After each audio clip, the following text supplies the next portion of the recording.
Hello everyone, আসসালামু আলাইকুম। কেমন আছেন সবাই? আশা করি ভালো আছেন। আলহামদুলিল্লাহ, আমরাও ভালো আছি।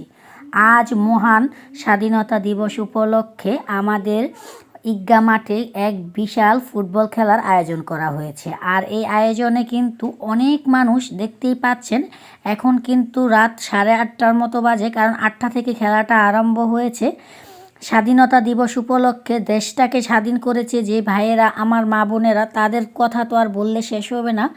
তাদের স্মরণীয় রাখার জন্য কিন্তু আজকে আমাদের ঈদগাহ মাঠে এত সুন্দর একটি ফুটবল টুর্নামেন্টের আয়োজন করা হয়েছে।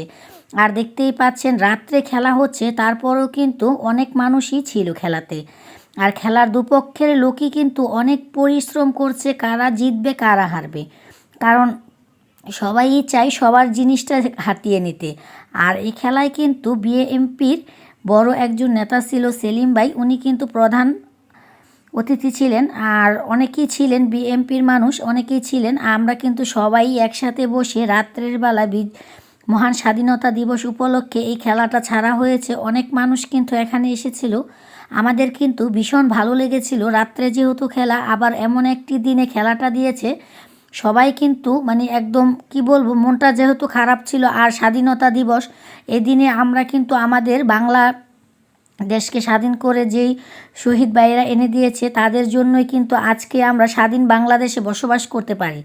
এখন কিন্তু দুটি দলই অনেকটা খেলা খেলে কিন্তু কেউ কিন্তু গোল করতে পারেনি। এখন কিন্তু ট্রাইব্রেকার খেলাটা হচ্ছে, এখন ট্রাইব্রেকারে কিন্তু দুই দলই সমান সমান গোল করেছে। আর দেখতেই পাচ্ছ মানে অনেক মানুষ ছিল। এপাশে কিন্তু শুধু ছেলেরা খেলাটা অনুভব করছে, আর চারোপাশে কিন্তু অনেক ছেলেরা, মুরব্বীরা। আর এপাশে কিন্তু মেয়েদের জন্য এক্সট্রা ব্যবহার করা ছিল, ওইখানে কিন্তু সবাই বসে বসে মেয়েরা খেলা দেখছিল। আমি আবার বসে বসে তোমাদের সাথে আমাদের এই রাত্রের খেলাটা শেয়ার করলাম। আর খেলাটা যেহেতু 90 মিনিট খেলা হয়েছে, খেলাটা প্রায় 9টার মতো হয়ে গেছে। এখন কিন্তু দুটি দলই চেষ্টা করছে টাইব্রেকারে গোল দেওয়ার জন্য, কারণ যেহেতু গোলটা এভাবে হয়নি, এভাবে কিন্তু তারা চেষ্টা করছে কে জিতবে কে হারবে, তার একটা টান টান উত্তেজনা। এই উত্তেজনার কারণেই কিন্তু খেলাটা দেখতে পাচ্ছেন। ফাইনালি কিন্তু আমার ছোটো ভাইয়েরা জিতে গেছে, একটি গোলের ব্যবধানে কিন্তু তারা ফাইনালি খেলাটা জিতছে। অনেক মজা করছিল, মানে সবাই মিলে যতটা মজা করলে,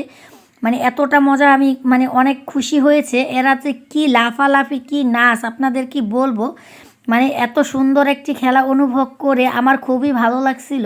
আর আমি তোমাদের সাথে শেয়ার করতে চলে আসলাম। আর আমার আজকের এই ভিডিওটা তোমাদের কেমন লাগলো অবশ্যই কিন্তু সবাই কমেন্টে বলে যাবে। আর আমাদের ভিডিওটা যদি তোমাদের ভালো লাগে, আমার চ্যানেলটাকে সাবস্ক্রাইব করে দিবে। যারা ফেসবুক পেজ থেকে আমার ভিডিওটা দেখছেন, তারা আমার ফেসবুক পেজটাকে ফলো করে দিবেন। আল্লাহ হাফেজ।